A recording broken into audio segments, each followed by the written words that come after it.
আসসালামু আলাইকুম। আজকে দুপুরে রান্না করতে করতে আমি আপনাদের সামনে একটি ঘটনা শেয়ার করব। ঘটনাটি ঘটেছে আজকে সকালে আমার বাসার কাজের মেয়ের সাথে। কাজের মেয়েটি কাজ করার জন্য সকাল ৭টায় বাসা থেকে বের হয়। রাস্তায় দুটো ছেলে বাইক নিয়ে যাচ্ছিল।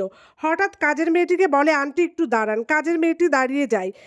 তারপর একটি ছেলে কাজের মেয়েটির মাথার কাপড় সরিয়ে দেয়। কাজের মেয়েটি রেগে বলে, এই তোমরা আমার মাথার কাপড় সরালে কেন? তখন অন্য একটি ছেলে বলে, এই চুপ থাক, বেশি যদি কথা বলিস জানে মেরে ফেলবো। এই বলা মাত্রই পকেট থেকে ছুরি বের করে কাজের মেয়েটির গলায় ধরে। কাজের মেয়েটি ভয়ে চুপ হয়ে যায়।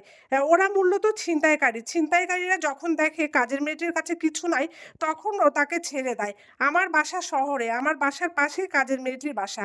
আপনারা ভেবে দেখেন, দিনে দুপুরে শহরে কোলাহল জায়গায় যদি এমন ঘটনা ঘটে এবং যেখানে কাজের মেয়ের জীবনে নিরাপত্তা নাই, সেখানে আপনার আমার নিরাপত্তা কোথায়? তাই বলছি, নিজে সতর্ক হন, অন্যকে সতর্ক করুন। ভালো থাকুন। ধন্যবাদ।